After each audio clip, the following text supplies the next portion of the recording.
tópico bandagens e imobilizações é um tópico de extrema relevância na medicina veterinária, principalmente para aquele colega, para aquele clínico que atua em plantões em emergências. Então, o início do nosso curso será abordando esse tema.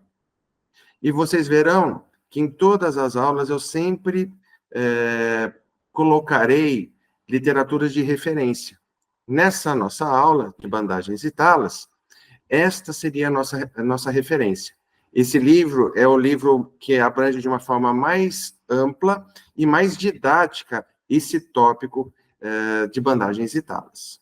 Mas antes de nós iniciarmos a falar propriamente dita, de uma forma propriamente dita, das bandagens e das talas, são necessárias algumas considerações gerais a respeito do nosso paciente. Então, antes de eu imaginar um cachorro que tenha uma fratura, que tenha sofrido um acidente e tenha uma fratura, antes de eu imaginar que eu deva socorrer essa fratura, inicialmente, eu tenho que me ater ao que nós consideramos ao ABCD do trauma. O que significaria isso? Você, clínico, que chegou agora, nesse momento, um cão que acabou de ser atropelado na avenida e está chegando para você para o atendimento. Então, primeiro você vai se ater ao A. A seriam vias aéreas. Então, estas vias aéreas estão desobstruídas? Existe a presença de algum coágulo, de alguma sujidade que dificulte a respiração desse paciente? B seria padrão respiratório. Esse mesmo acidente que esse paciente sofreu, pode ter havido uma fratura de costela? Pode estar com pneumotórax? Essa costela pode ter perfurado o pulmão? Podemos ainda ter ruptura de diafragma? Então, tudo isso tem que ser considerado.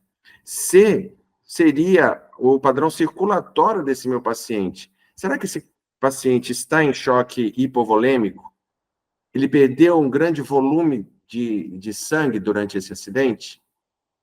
Somente a partir de todas estas avaliações e de todos estes critérios terem sido realizados, e esse meu paciente esteja estabilizado, aí sim que eu irei me ater ao problema ortopédico propriamente dito, que seria, no nosso caso, exemplificado, uma fratura.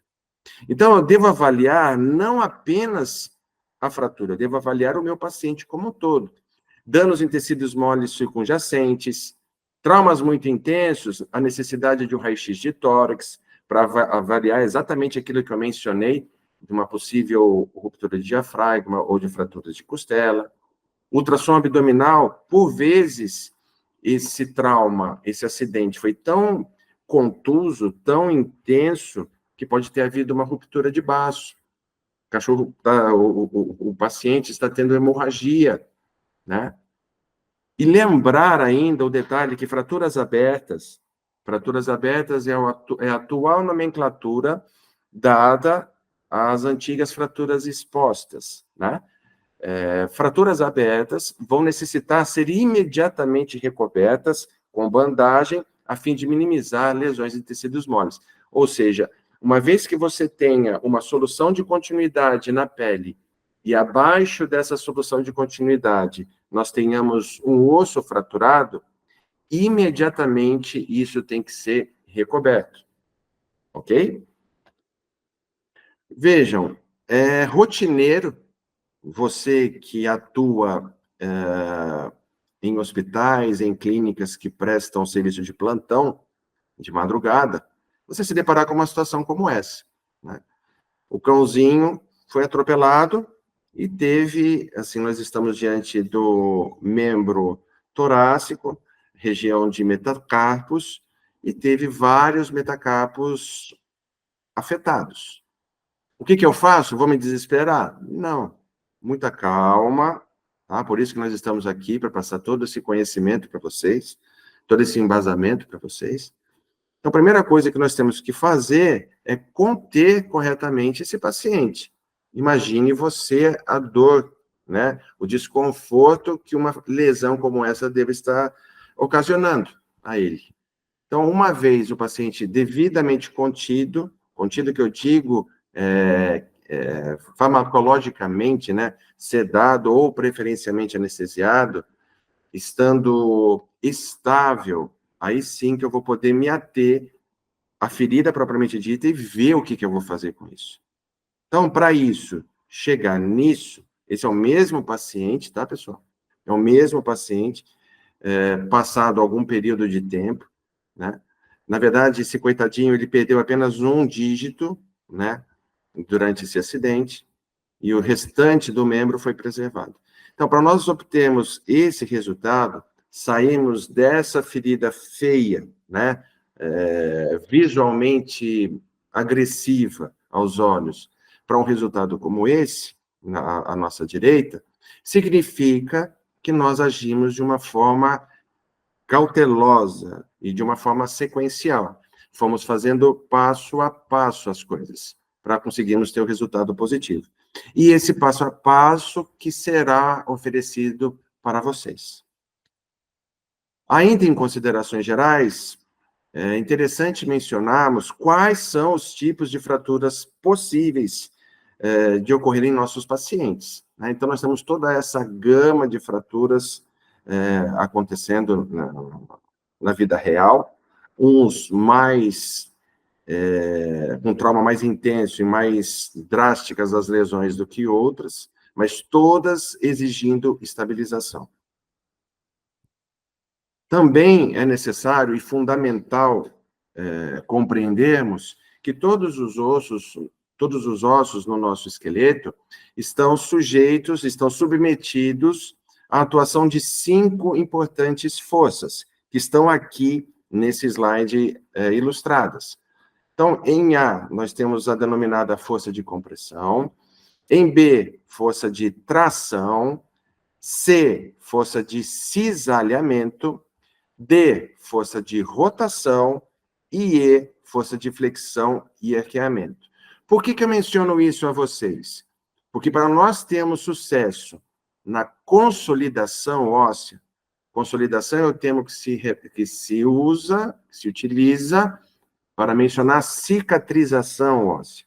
Então, para que eu consiga que essa fratura cicatrize, consolide, eu obrigatoriamente necessito estabilizar essas 5 forças. Senão eu não vou ter sucesso. Ah, professor, mas eu consegui, com a manobra que eu fiz, eu consegui neutralizar 3 forças destas. Não adianta, você não vai ter sucesso. Tá? Por quê? Porque restando apenas uma delas atuante, você vai ter mobilidade no seu foco de fratura, e essa mobilidade vai impedir a consolidação desse osso. Outra informação muito relevante a vocês, mesmo vocês, colegas clínicos, seriam o conhecimento dos 4 As, tá? Então, quando você se deparar com um raio-x, qualquer veterinário, um veterinário muito experiente ou um veterinário recém-formado, com esses 4 As, com o conhecimento desses 4 As, você poderá dizer se essa fratura tem um prognóstico favorável para consolidação ou não. Então, vamos lá ver quais são esses 4 As. Então, primeiro, alinhamento. Então, no alinhamento, eu devo avaliar se houve ou não deformidade angular. O que seria isso? Eu tenho uma fratura aqui, isso ficou assim ou ficou assim? Ficou torto, digamos assim, tá?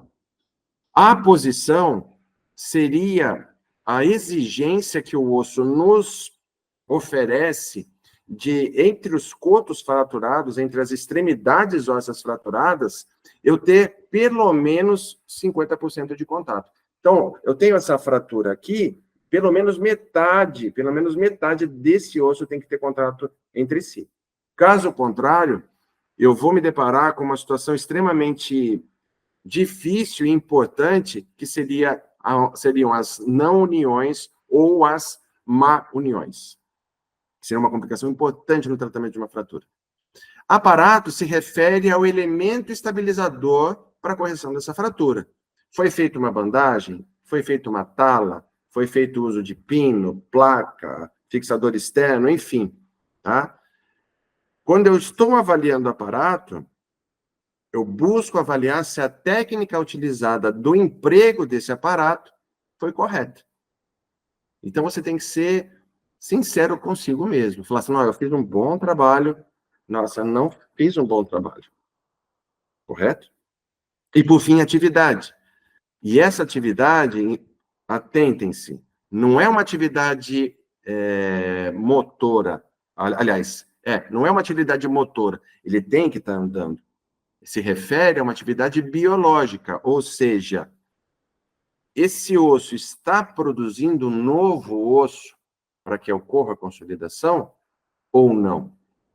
Isso tudo, o raio-x, ele fala, ele vai nos mostrar tudo isso, para saber se esse meu paciente, o resultado do tratamento desse meu paciente será favorável ou não. O osso, pessoal, ele nos pede apenas duas coisas nessa vida para que ocorra essa cicatrização óssea. Ele pede estabilização, então eu tenho que oferecer uma estabilização rígida. O osso não gosta de ficar mexendo, tá? E gosta também, e necessita também, de aporte vascular. Então, aqui nós temos nesse desenho ilustrado, um desenho extremamente importante, que nós temos ilustrado as 3 porções que compõem o osso, né? Um osso longo, lembrando rapidamente os ossos longos, em membro torácico, rádio e ulna, no antebraço, e húmero, e nos membros pélvicos, fêmur e tíbia.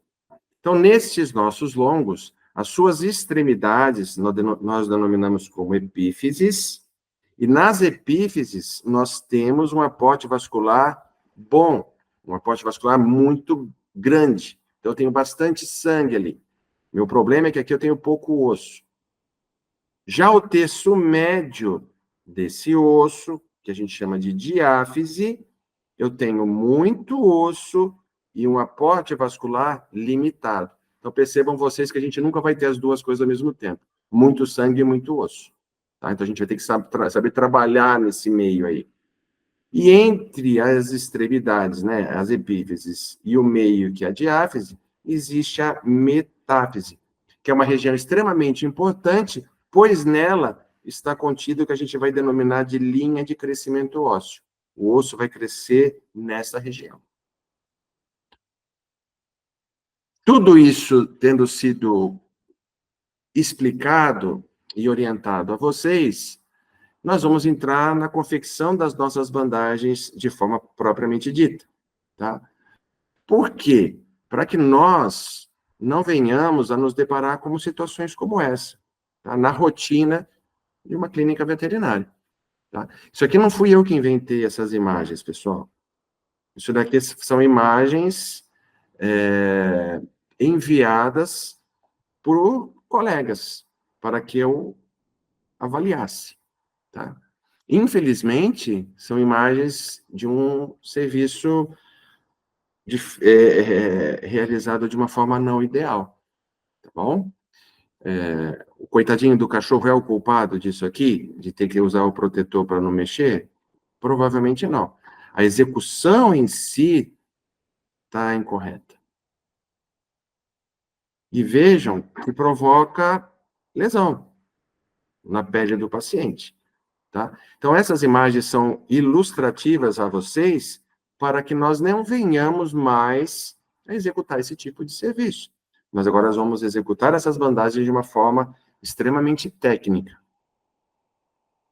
Então, quais seriam as propostas e funções das bandagens? Então, inicialmente, proteger contra a contaminação externa, caso eu tenha uma ferida. Prevenir contra a interferência do paciente, ou seja, ele se automutilar. Prevenir ainda de dessecção tecidual, ressecamento tecidual. E oferecer um ambiente adequado à cicatrização tecidual. Quem tem fratura ou já sofreu uma fratura sabe que dói, né? Osso fraturado dói, a região dói pra caramba. Então, se eu fizer uma bandagem e diminuir a mobilidade desses fragmentos ósseos, com certeza eu vou amenizar a dor desse meu paciente. Vai permitir imobilizar as bordas das lesões, né, das fraturas, me auxilia a comprimir áreas de espaço morto, nos auxilia também a reduzir edemas ou mesmo hemorragias e absorver possíveis exudados. Permite uma boa bandagem, a manutenção de medicações tópicas, favorece o debridamento de tecidos desvitalizados, uma vez sendo executada de uma forma correta, tanto na sua montagem quanto na sua angulação, irá permitir uma deambulação, né, um andar precoce desse meu paciente. Lógico que ele não vai correr, né, não vai sair pulando, mas ele vai ter conforto suficiente para se deslocar até seu pote de água, seu pote de comida, até que essa fratura venha a ser solucionada, talvez de uma forma mais definitiva por meio de um procedimento cirúrgico. Tá? E vejam, eu digo que a bandagem é auxiliar na estabilização de afecções ortopédicas. Então, seria, na minha opinião, incorreto eu imaginar que eu fazendo uma boa bandagem, essa minha fratura vai se solucionar. Por quê? Então, a gente vai mostrar para vocês um caso clínico para que vocês entendam o meu raciocínio. Então, essa era uma paciente, um SRD de porte pequeno, né? Tinha em torno de 6 a 8 anos, que faziam 2 meses, vejam, 60 dias é tempo pra caramba, faziam 2 meses que essa cachorrinha foi atropelada e apresentou fratura em terço médio de rádio iúna. O colega fez esse tipo de imobilização, só que constantemente tinha que trocar essa imobilização, porque afrouxava, molhava, a cachorra mexia, enfim. Isso fez com que a tutora se sentisse um pouco desconfortável, todo esse manuseio e essa demora na resolução do quadro, fazendo com que ela procurasse uma outra opinião. Quando chegou para nós retiramos essa imobilização e já nos deparamos com essa situação aqui, que você vai ver em B e em C. Então, vejam, principalmente em C, não era para esse rádio estar com essa angulação aí. Tem alguma coisa que está errada, né? Mas vamos para o raio-x. Então, no raio-x, nós obtivemos, ainda estava com aquela imobilização primária ali, nós obtivemos essa imagem. Talvez o mais afoito vai falar para nós, não, isso daí está dando certo, está consolidando essa fratura. Está havendo formação de osso nessa fratura. E aí vai o primeiro, eu vou dar vários macetes, vários conselhos para que vocês não sofram. Tá?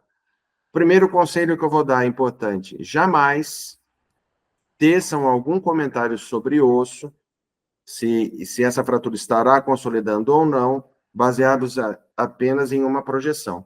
O osso necessita ser visualizado por 2 projeções. Então, o mesmo osso, a mesma fratura, e provavelmente aqueles que achavam em A que estaria havendo consolidação óssea, em B já vão mudar de opinião. Por quê? Porque nós não temos contato de osso com osso. Então, com certeza, a pessoa que fez essa imobilização imaginou que esses fragmentos ósseos estivessem em contato, só que não consegue, na bandagem você não consegue ver o osso. Você palpa, certo? E aqui em B, o que nós vemos, baseado naqueles 4 As? Eu não tenho a posição, ou seja, eu não tenho contato de osso com osso. Que a posição exige contato de 50% de osso com osso. Então, vejam, isso daí não iria consolidar nenhum. Passados 60 dias, passados 90 dias, passado o resto da vida. Tá? Então, essa cachorrinha foi submetida a um procedimento cirúrgico, um alinhamento dos fragmentos operados e estabilização por meio de uma placa com parafusos. E aí sim, houve a resolução. Então, tomem cuidado. A ideia dessas desse caso clínico, é que vocês tomem cuidado em afirmar que, mediante uma imobilização, você consiga a resolução num quadro de fratura. Bom, mas as bandagens são muito boas, né? Desde que você saiba suas limitações. E as bandagens podem ser utilizadas em 3 distintas situações. Ou seja, um paciente que tenha uma lesão em tecido mole, um paciente que tenha sido submetido a um trauma e tenha uma fratura, e um caso mais complexo, onde eu tenho a lesão de tecido mole concomitante, né, associado a uma fratura. Isso é mais desafiador. Por quê? Porque a fratura exige que você não mexa nela e o tecido mole exige que você mexa nesse tecido. A gente vai ter que achar um intermédio aí. E, didaticamente, essa nossa bandagem será composta por 3 componentes.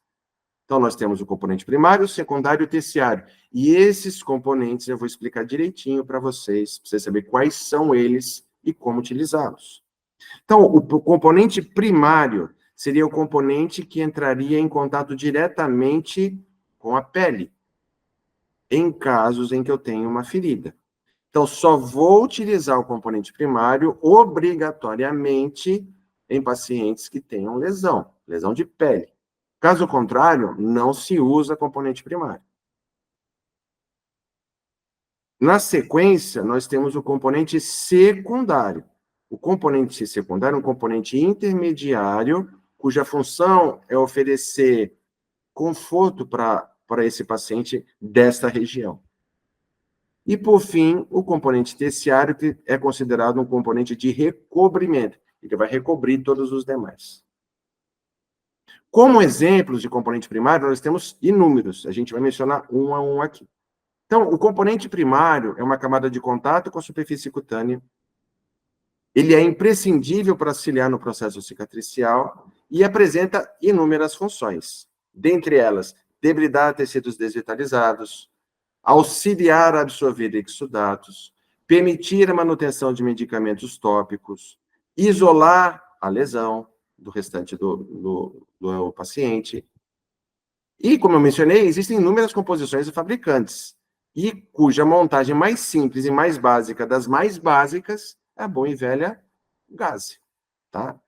E essa gaze pode ser utilizada de algumas formas, né? Seca, diretamente sobre a lesão, é possível, mas não sugiro, pois haverá aderência dessa gaze na lesão. Ou úmida com clorexidine, úmida com ringue lactato, com solução salina, tá? Esse componente primário, que é a gaze, exige da nossa parte uma troca constante, por vezes até mais de uma vez ao dia, conforme a intensidade da exudação dessa lesão. No entanto, é um componente de fácil acesso, de baixíssimo custo. É considerado uma técnica extremamente antiga, tá? E mais utilizada nos primeiros dias de tratamento dessa ferida. Então, aqui é a boa e velha gaze. Essa camada de solução salina hipertônica, eu posso fazer essa camada de solução salina hipertônica com a gaze, como eu já mencionei. Posso irrigar essa minha gaze com óleo vegetal, aqui é um exemplo, aqui é um nome comercial, né? Extremamente bom e confiável esse óleo. Então, ele auxilia a promover a angiogênese, mantém a ferida úmida e vai nos auxiliar acelerando o processo de cicatrização. Posso também utilizar um creme de papaína, também embebida nessa gaze. A papaína apresenta uma ação anti-inflamatória, ela é bactericida e bacteriostática, também acelerando o processo cicatricial. Sulfadiazina de prata 1% é considerada uma pomada hidrofílica, apresenta uma ação bactericida imediata e uma ação bacteriostática residual, também, como as demais, acelerando o processo cicatricial. Carvão ativado tem uma ação adsorvente obtida por meio do carvão e bactericida por meio da prata. Apresenta um facilitador de ser a sua troca entre 48 e 72 horas. Camada de alginato de cálcio. Tá? O alginato de cálcio, ele apresenta uma propriedade hemostática bem interessante, né? Então, existe uma troca iônica do cálcio do alginato com o sódio do sangue, formando esse gel. Esse gel favorecerá a manutenção de umidade dessa ferida, favorecendo debridamento e granulação. Então, vejam que até agora eu falei todos exemplos de possíveis elementos que vão atuar como componentes primários. Tá bom? Todos eles são componentes primários. Então, o alginato de cálcio, ele é hidrofílico, é um produto derivado de algas marinhas, e vale salientar que não devemos utilizá-lo em áreas de exposição óssea, tendínea ou de tecido necrótico. Ele vai desidratar muito essa região. E deve vir a ser utilizado em momentos transitórios, saindo da fase inflamatória para a fase de reparação. Conforme você teve o acidente cutâneo, você vai ter uma reação inflamatória instalada ali, imediata. Vai haver uma exsudação acentuada nesse período inicial. Gradativamente, o organismo vai amenizando esse processo inflamatório e iniciando o processo de reparação. Então, aqui alguns exemplos comerciais desse camada de alginato de cálcio, tá? Só para vocês terem uma exemplificação. Camada de silicone. O silicone é impermeável à água. Ele nos favorece protegendo as bordas da ferida. Então, isso é interessante, pois evita maceração, impede proliferação bacteriana no meio e apresenta uma ótima capacidade de moldar-se à conformação da ferida. Vocês vão ver na sequência aqui. Então, isso aqui é algo que eu não desejo, né? Eu tenho uma ferida exsudativa, esse amarelo seria o exsudato, esse em vermelho nas bordas aqui seria a maceração das bordas dessa ferida, e um componente primário colocado logo acima. Quem que gosta de um ambiente muito úmido e quente? As bactérias. Então, não é isso que a gente deseja. Uma boa ferida, ela não pode ser seca, para evitar aderência por contato do meu material, mas não pode ser encharcada. Ela tem que estar úmida. E isso, o componente à base de silicone nos provê, tá? Ele consegue se moldar a anatomia dessa ferida, consegue absorver o excesso de exsudato, ele é impermeável à água e também a bactérias, e oferece um ambiente úmido. Então, ideal para o processo cicatricial, camada a camada. Estamos quase finalizando o nosso componente primário, falando agora do hidropolímero. É um componente de altíssima absorção, indicado para tecidos necróticos ou mesmo infectados, lesões de caráter médio ou altamente exsudativas, e mais uma vez, como no componente primário anterior, temos que tomar cuidado em utilizá-la em áreas de exposição óssea, né? Por exemplo, cotovelos, né? Proeminências ósseas, para que você não consiga ter laceração dessa pele e esterilização desse osso. Aqui, na verdade, isso aqui são takes de um vídeo que mostrava a comparação de dois componentes, né? Do componente primário à base de hidropolímero e do componente primário à base de silicone. Então, a nossa esquerda é o hidropolímero, a nossa direita é o silicone. Então, foram depositados 40 ml, que é um volume de exudato gigante, né? 40 ml sobre esses componentes, e vejam, o silicone conseguiu absorver com bastante competência, só que houve uma deformidade na sua morfologia, ao passo que o hidropolímero não. Ele absorveu corretamente esse exudato e sofreu pouquíssima deformidade. E a compressão o silicone permitia um certo extravasamento. Então, demonstrando que, nesse experimento aqui, o hidropolímero foi superior ao silicone. Então, aqui está um exemplo de um produto à base de hidropolímero, de um componente primário à base de hidropolímero. Lembrando vocês, mais uma vez, componente primário utilizado apenas em situações de feridas. Tá? Finalizando essa parte do componente primário, o filme de poliuretano ele é fino, transparente, flexível e permite uma semi-oclusão da ferida. Não possui capacidade de absorção, então ele seria ideal apenas para lesões extremamente superficiais e com pouca abrasão. Corriqueiramente, na nossa rotina, nós utilizamos esse componente em cirurgias eletivas, né? OSH, por exemplo, ou suturas de pele. Seria para evitar esse contato direto da pele com o meio exterior. Continuando na sequência da nossa montagem, eu vou falar de um item que, na verdade, ele não é nenhum dos componentes, né? Eu diria que ele é um acabamento, digamos, que você vai oferecer um melhor acabamento da sua bandagem utilizando a malha tubular. Então, eu tenho uma ferida, eu fiz uso do componente primário. Eu não tenho uma ferida e tenho apenas uma fratura, a minha bandagem irá se iniciar por meio da utilização da minha malha tubular. Na sequência, aí sim, nós vamos lançar mão do componente secundário, que deve possuir uma boa capilaridade para reter sangue, soro, exudato ou resíduos teciduais, e cuja principal função é absorção e conforto. Você vai acolchoar aquela região. E para isso eu vou utilizar ou o algodão hidrófilo ou o algodão ortopédico. Então, o algodão ortopédico, que foi elaborado a partir de fibra 100% de algodão cru, ele é hidrófobo, isso é importante, hein? Hidrófobo, ou seja, ele não absorve água. Então, eu não posso pensar em utilizá-lo em uma situação que tenha uma ferida, e essa ferida seja exudativa.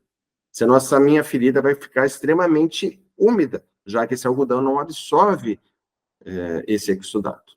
Então, vou utilizar o algodão ortopédico somente em situações de fratura, ou situações exclusivamente ortopédicas.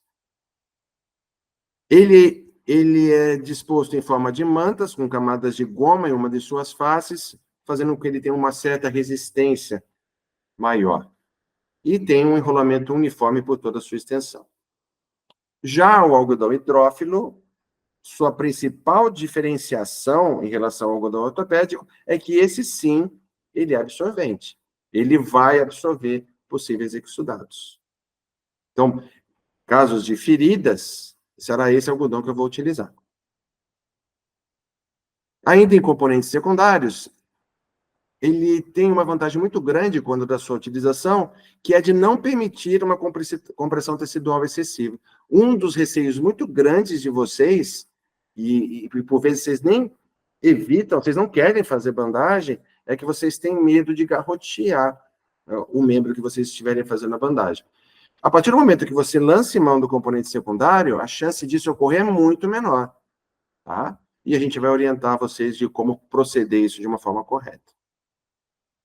Esse meu componente secundário deverá ser aplicado em formas contínuas com sobreposição de 50%. E sempre no sentido distal para proximal, tá? Nunca o inverso. E tomando a cautela de comprimir, de aposicionar o suficiente para manter esse componente no local. Por sobre esse algodão, um outro item, que na verdade não é componente, mas é um acabamento, nós teríamos as ataduras de crepe.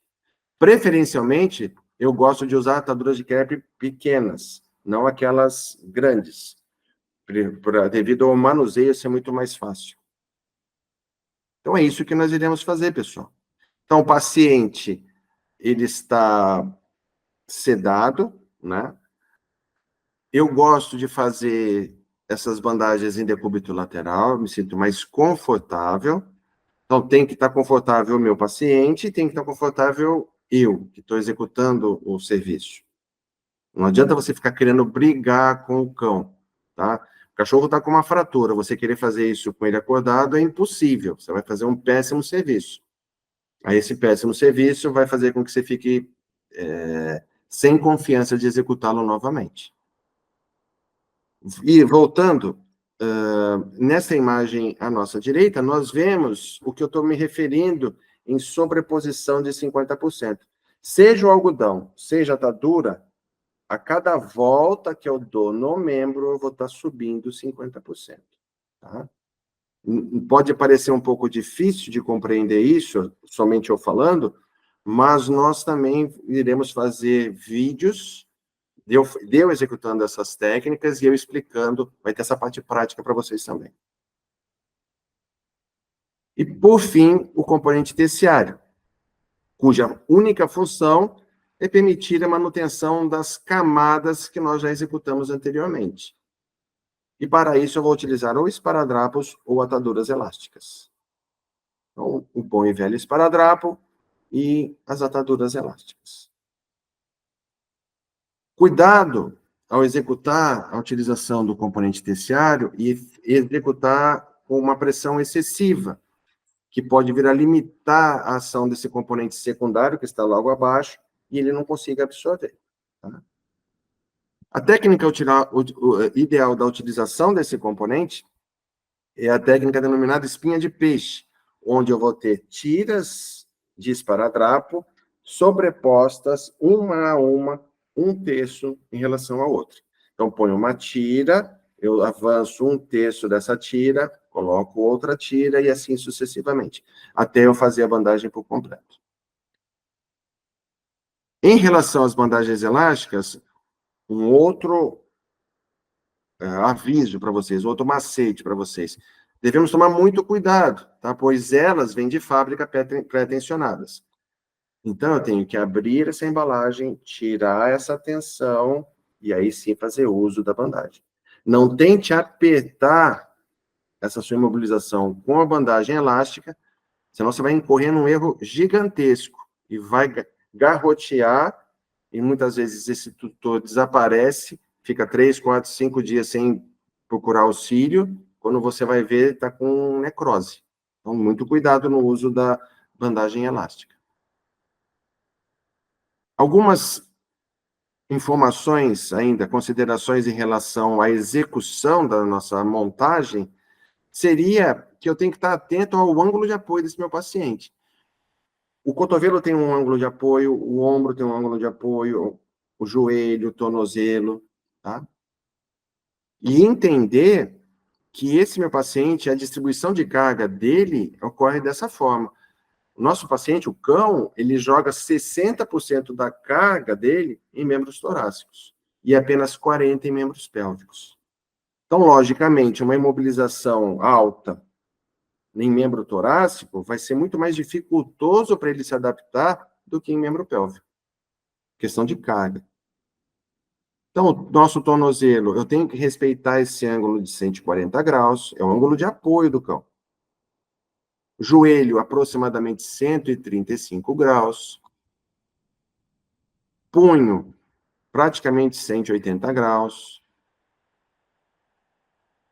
Isso em extensão, em flexão de aproximadamente 30.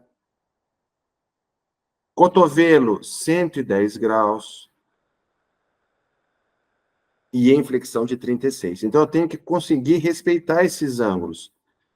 Pois, caso eu realize essas imobilizações em ângulos incorretos, em ângulos que esse meu paciente vai ter desconforto, vai ter incômodo, o que ele vai fazer? Ele vai tentar tirar. Lógico, está incomodando ele, ele vai tentar tirar. Vocês vão viver isso na prática de vocês. Quando vocês realizarem uma bandagem e essa bandagem estiver na anatomia do cão, no ângulo anatômico do cão, dificilmente ele vai querer tirar. Ele não vai ter estímulo para retirar. Essa imagem é extremamente pertinente, extremamente importante para vocês. Nós estamos nos retratando em relação ao membro torácico e membro pélvico aqui. Então, uma informação importante, as bandagens e as talas, elas têm a sua indicação para extremidades, tá? Elas vão ser melhor empregadas de cotovelo para baixo e de joelho para baixo. Você tem uma dificuldade maior de querer imobilizar o úmero, e é praticamente impossível querer imobilizar fêmur, tá? Então, você vai ter sua utilização mais em extremidades de membros. Aqui é um detalhe extremamente importante. Se eu tenho uma fratura, eu deseje imobilizar um determinado osso, as articulações, tanto proximal quanto caudal, necessitam ser estabilizadas. Quando eu digo estabilizadas, impedidas de exercer esse movimento total de extensão e flexão. Então, o que eu estou querendo dizer? Se eu tenho uma fratura em rádio, que é essa segunda imagem, que está mais escuro, esse B aqui, eu tenho que neutralizar punho e tenho que neutralizar cotovelo. Se eu tenho uma lesão de punho para baixo, punho, metacarpo, falanges, essa imobilização minha tem que ir até o cotovelo, tá? Se é em rádio, ela tem que ir até o meio do úmero. E o mesmo raciocínio em membro pélvico. Fraturas em tíbia, minha imobilização vai até o meio do fêmur, e fraturas de calcânio para baixo, eu vou do joelho para baixo. Esse raciocínio é extremamente importante para vocês, tá? O entendimento da necessidade da neutralização do movimento das articulações adjacentes à fratura. E eu vou fazer o preparo desse meu paciente. Então, se eu estou diante de um Bernese, que é um cão de uma pelagem longa, eu vou tricotomizar essa região. De um Golden Retriever, eu vou tricotomizar essa região. Tá? Vou cortar suas unhas. E seria interessante, é correto, eu colocar pequenos pedaços de algodão na região de interdígito e nos coxins para evitar laceração. Vou proteger as proeminências ósseas, correto? E aqui um detalhe muito importante, essa primeira imagem superior, o que a gente chama de colocação de guias, né?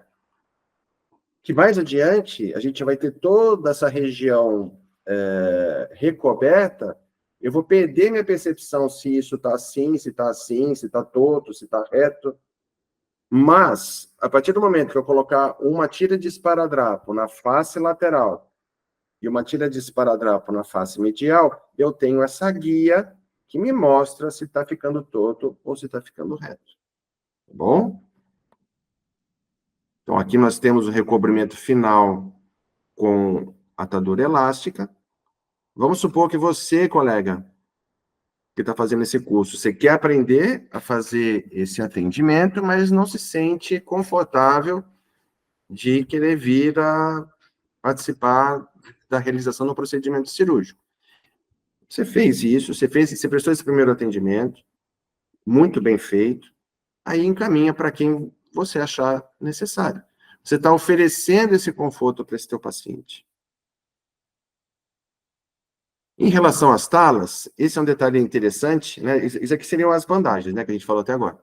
As talas, existe o palito de madeirinha, o palito de picolé, que é extremamente barato, fácil de ser adquirido. No entanto, pela sua fragilidade para pacientes menores de 3 quilos, né? Não tem resistência mecânica nenhuma.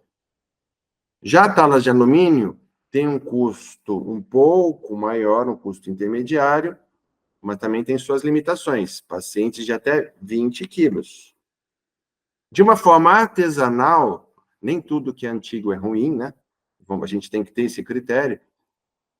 Cano PVC, cano assim de material de construção, é extremamente rígido, tá? Apresenta um baixo custo só que necessita uma customização. Você tem que moldar esse cano, que é um pouquinho mais difícil. E finalizando com essas talas de polipropileno, que apresentam um custo mais elevado e essas sim seriam mais resistentes. Então, aqui nós temos a exemplificação daquilo que eu estou falando para vocês, tá bom? As talinhas de alumínio, cano PVC, o palitinho de picolé. Essas e as talinhas que eu mencionei, que são as que suportam mais carga.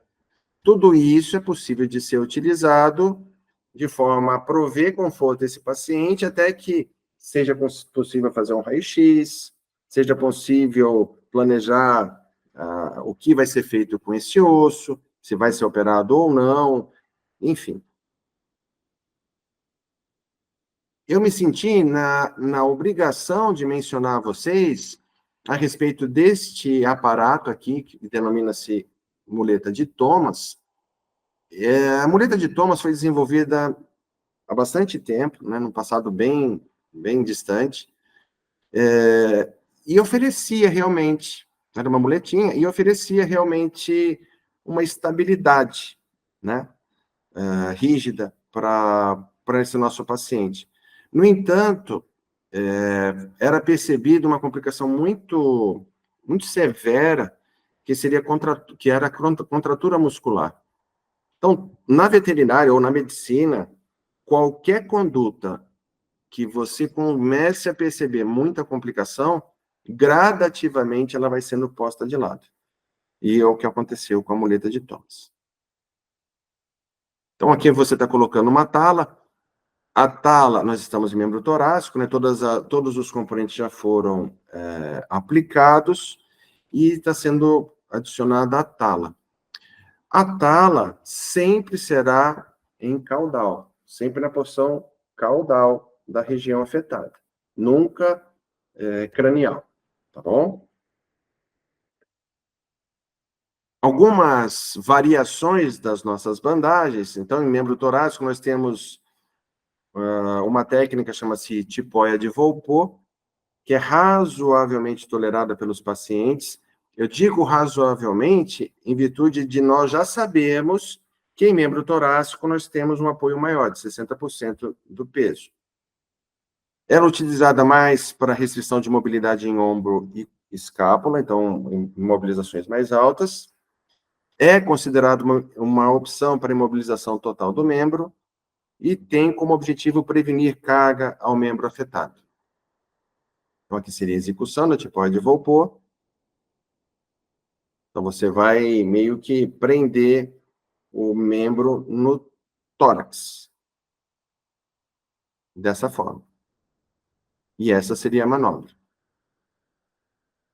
Não é, eu costumo falar para os meus alunos, né, que a gente tem por obrigação oferecer conforto para o nosso paciente.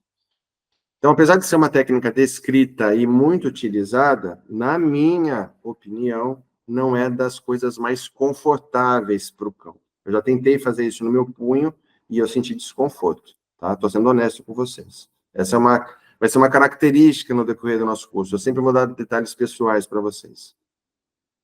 Então, esse seria o acabamento final. Ah, Garrido, mas o que você faz, então? Eu faço uso de órteses, né? Essas órteses são de fácil aplicação, existem no comércio, são ajustáveis, são de fácil higienização, são mais toleradas por parte do nosso paciente. Então, eu, como opção, preferiria isso aqui, tá? Na minha opinião. Ainda em membro torácico, nós temos a flexão do carpo, que seria uma opção a tipóia, de Volpot. Tem como objetivo prevenir a carga sobre o membro afetado, manter a mobilidade de cotovelo e ombro. Também apresenta, descrito na técnica, sua possível indicação e luxação de lateral de ombro, e também como pós-operatório de tenossinovite de bíceps ou de supra espinhoso. E essa seria a execução. Você só vai fletir o punho. Dessa forma. E esse seria o acabamento. Tá? Mas, como eu mencionei, eu manter esse punho flexionado ao extremo por muito tempo, provoca desconforto nessa região. Convido a vocês a fazerem isso em vocês e vocês vão entender o que eu estou querendo dizer. E nada impede desse cão poder usar isso daí inadvertidamente ao solo, né? Apoiar, que seria ruim. A tala em espica seria uma opção para imobilização de ombro e também de úmero, tá? Que seria como se fosse um gesso, digamos assim. Que aqui seria essa moldagem, gesso sintético, você faz todas as camadas que nós já mencionamos a vocês, e por sobre essas camadas você coloca esse gesso sintético que aqui está em roxo, dessa forma aqui. Ah, mas por que a gente não usa gesso no cachorro? Porque o gesso, né, que nós conhecemos vulgarmente, ele é muito pesado, e o cão teria uma dificuldade muito grande de se adaptar. Então, também caiu em desuso. Vamos para o membro pélvico, pessoal. Então, a utilização da bandagem membro pélvico seria para restringir a mobilidade em joelho, ela é versátil, previne edemas, é bem tolerada, desde que você faça com bastante algodão, e apresenta uma elevada capacidade de absorção de fluidos. Mais uma vez, em A, nós vemos as nossas guias, lembrando, sempre lateral e medial. Aqui, nesse exemplo, foi executado sem a malha tubular. Eu indico o uso da malha tubular primeiro, tá? Abaixo do algodão. Foi feito o algodão, foi feita a atadura e por sobre a atadura elástica. Então, está feita a bandagem. Que seria, se você olhar na literatura, bandagem Robert Jones. Essa é a bandagem Robert Jones. Aqui já sendo demonstrado com a malha tubular, vocês vão ver na vivência de vocês, na rotina aí de vocês, que a partir do momento que vocês utilizem essa malha tubular, você vai mudar de patamar o seu serviço, vai ficar um serviço com um acabamento muito melhor, garanto a vocês. E permite esse acabamento, esse acolchoamento aqui. Então, dificilmente você vai perder essa bandagem. Da mesma forma que nós temos a opção da tipóia de Volpone em membro torácico, nós vamos ter a possibilidade da tipóia de Emer para membro pélvico. Então, que foi originalmente desenvolvida para restringir ou imobilizar a articulação coxofemoral, preferencialmente para pacientes saudáveis, rígidos, que tenham sofrido um atropelamento e tenham apresentado luxação coxofemoral. Houve a manobra de redução, e aí é interessante fazer essa tipóia para evitar recidivas. É que, como a outra tipóia de membro torácico, é uma manobra um pouquinho desconfortável para o cão. Você faz como se fosse um 8, você vai dobrar a sapatinha e fazer como se fosse um 8 ali. Desta forma. E aqui no paciente vivo, né? Desta forma. Então, ele tem um instinto natural de querer chutar isso daí, o que não seria das coisas mais legais. Particularmente, eu prefiro, esse é o acabamento, né? Particularmente, e muito cuidado, perdão, com o risco de lesão em pele, né? Particularmente, eu prefiro essas órteses, tá? Que é como se fosse um short, você veste no seu paciente, e isso vai impedir que ele abra a pata, ele faça esse movimento de abdução, que no nosso caso de prevenir a luxação coxofemoral é interessante, tá? Vejam, essas manobras para a coxofemoral só são utilizadas num paciente que tinha uma articulação coxofemoral perfeita, congruente, saudável, sofreu um acidente, houve essa luxação e foi possível fazer redução. Não se cogita, seria incorreto, a utilização dessa manobra, desse material, para um paciente displásico, por exemplo, cuja articulação coxofemoral já não é congruente. E temos ainda a denominada peia tarsiana, que nada mais é do que que está aqui em preto, né? Que eu vá fazer uma faixa entre um tornozelo e outro, impedindo que o animal faça a abdução. Tudo bem? Bom, pessoal, em relação a bandagens e talas, esses seriam os nossos comentários, essas seriam as nossas técnicas, as definições e teoria. Espero que vocês tirem bastante proveito, vejam e revejam essas sequências. Vocês virão ver também a aula com eu realizando essas manobras, tá bom? E na sequência vocês vão ter as demais aulas aqui do nosso curso.